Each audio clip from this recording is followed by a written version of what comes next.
Halo semuanya, kami dari kelompok 3 akan membawakan materi mengenai konsep dasar ekonomi dan konsep dasar sosiologi.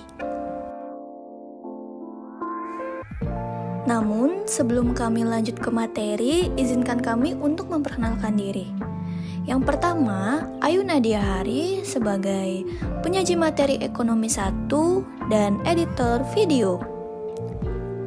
Selanjutnya, Nadia Atnyani sebagai penyaji materi ekonomi 2 dan kru video. Selanjutnya, Sri Handayani sebagai penyaji materi sosiologi 1 dan kru video. Dan yang terakhir, Sukma Cahyanti sebagai penyaji materi sosiologi 2 dan kru video. Pertama-tama, kelompok kami akan menyajikan materi mengenai konsep dasar ekonomi dan akan dilanjutkan dengan konsep dasar sosiologi. Selamat menyaksikan. Sejarah ekonomi. Sebelum era Adam Smith, sudah banyak sekali pemikiran mengenai konsep ekonomi yang terjadi di dunia. Tapi sayangnya, pemikiran tersebut tidak dikemukakan secara menyeluruh dan analisis tidak dipaparkan secara sistematis. Hal tersebut akan sangat berdampak kepada aspek kegiatan perekonomian di dalam masyarakat. 2 abad setelah era Adam Smith terjadilah perkembangan yang sangat pesat terhadap bidang perekonomian yang dimana pada saat itu telah berkembang menjadi industri canggih dengan ekonomi yang jauh lebih berkembang sehingga perkembangan ekonomi menjadi lebih kompleks. Adapun pengertian ekonomi secara umum yaitu ekonomi berasal dari bahasa Yunani yang dimana oikos dan nomos. Oikos berarti rumah tangga dan nomos yang berarti peraturan. Ekonomi ini merupakan ilmu yang berhubungan dengan kegiatan masyarakat, yaitu seperti produksi, distribusi, dan juga konsumsi. Adapun pengertian ekonomi menurut para ahli, yang pertama yaitu Adam Smith. Ilmu ekonomi menurut Adam Smith merupakan ilmu sistematis yang mempelajari tingkah laku manusia dalam usahanya untuk mengalokasikan sumber daya yang terbatas untuk mencapai tujuan tertentu.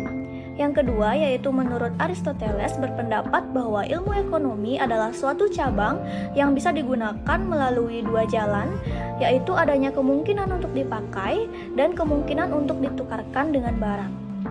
Yang ketiga yaitu menurut M. Manulang, ilmu ekonomi adalah ilmu yang dipelajari tentang bagaimana memenuhi keinginan masyarakat demi tercapainya kemakmuran. Kemakmuran itu merupakan kondisi di mana manusia bisa memenuhi kebutuhan yang baik berupa barang ataupun jasa. Adapun tujuan kita mempelajari ekonomi, yang pertama untuk memperbaiki cara berpikir, yang kedua untuk memahami masyarakat dengan lebih baik, dan yang ketiga untuk membantu memahami persoalan-persoalan yang terjadi di internasional atau di dunia. Konsep dasar ilmu ekonomi. Yang pertama yaitu kelangkaan atau scarcity. Keterbatasan manusia membuat banyak hal terasa langka yang mencakup kuantitas, kualitas, daerah, dan waktu. Sesuatu dapat dikatakan baik atau tidak langka jika jumlah yang tersedia sesuai dengan kebutuhan, berkualitas, tersedia dimanapun dan kapanpun. Yang kedua yaitu pilihan-pilihan atau choices. Kebutuhan masyarakat tidak terbatas dan mereka tidak pernah puas. Setelah harapan sebelumnya terpenuhi, maka muncullah harapan selanjutnya yang akan ada. Jadi, terbatasnya sumber daya dibandingkan dengan kebutuhan manusia yang menyebabkan manusia untuk menentukan pilihan yang sifatnya individu atau kolektif. Yang ketiga yaitu biaya kesempatan atau opportunity cost. Pada manusia, segala yang dibuat berdasarkan pertimbangan untung dan rugi, yaitu membandingkan biaya yang wajib dikeluarkan dengan laba yang akan didapat. Dalam ilmu ekonomi, dengan konsep biaya akuntansi itu berbeda, karena bagi akuntan, biaya adalah total yang akan dikeluarkan untuk mendapatkan sesuatu. Selanjutnya ada ruang lingkup ekonomi. Yang pertama yaitu ekonomi mikro. Ekonomi mikro dikembangkan oleh ahli ilmu klasik pada abad ke-18 yang berasal dari kata Yunani mikros yang artinya kecil. Teori mikro membicarakan tentang unit-unit individu seperti perusahaan dan rumah tangga yang menggunakan pendapatannya untuk membeli barang dan jasa yang beraneka ragam. Yang kedua ada ekonomi makro. Ekonomi makro merupakan salah satu teori dasar dalam ilmu ekonomi. Teori makro mempelajari perilaku ekonomi secara individual sebagai unit pengambilan keputusan seperti konsumen, individu, pemilik sumber daya, dan perusahaan bisnis di dalam sistem perdagangan bebas. Ekonomi makro memandang kegiatan ekonomi dengan memperhatikan struktur kegiatan secara keseluruhan dan ruang lingkupnya yang luas. Sejarah sosiologi di Indonesia. Pada masa awal kemerdekaan di Indonesia, sosiologi belum terlalu familiar dan belum ada ilmuwan khusus yang mempelajari sosiologi tersebut. Namun, sudah terdapat ajaran konsep-konsep dasar sosiologi tersebut yang diajarkan oleh para pujangga di Nusantara. Di antaranya yaitu Sri Paduka Mangkunegara IV, Surakarta, yang mengajarkan Wulang Reh, yang dimana di dalamnya mengajarkan hubungan antar golongan. Selain itu, Bapak Pendidikan kita, Ki Hajar Dewantara, yang mengajarkan ajaran kekeluargaan dan kepemimpinan yang diajarkan beliau di organisasi Taman Siswa. Nah, setelah masa kemerdekaan, sosiologi mulai berkembang, yang ditandai dengan sosiologi untuk pertama kalinya sebagai mata kuliah yang diajarkan di Akademi Ilmu Politik Yogyakarta pada tahun 1948, yang kini menjadi Fakultas Ilmu Sosial dan Politik Universitas Gadjah Mada. Sosiologi pun semakin berkembang pesat, yang dimana pada tahun 1950, para pelajar Indonesia berkesempatan untuk belajar sosiologi ke luar negeri. Kemudian kembali lagi ke Indonesia untuk mengajarkan ilmu sosiologi tersebut. Kemudian pada tahun 1962 sudah terdapat buku-buku yang diterbitkan. Di antaranya salah satunya yaitu yang berjudul Social Change in Yogyakarta yang ditulis oleh Ilo Sumarjan. Nah, setelah itu mulai terdapat mata kuliah sosiologi di berbagai perguruan tinggi di Indonesia sampai sekarang.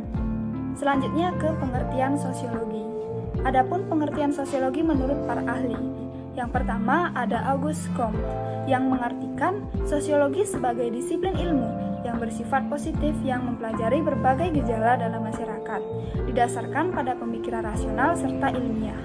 Kemudian yang kedua ada Max Weber yang mengartikan sosiologi adalah sebuah ilmu yang mempelajari tentang gejala dan tindakan sosial. Yang ketiga ada Emil Durkheim yang menyatakan bahwa sosiologi mempelajari lembaga-lembaga dalam masyarakat dan proses sosial yang menyertainya.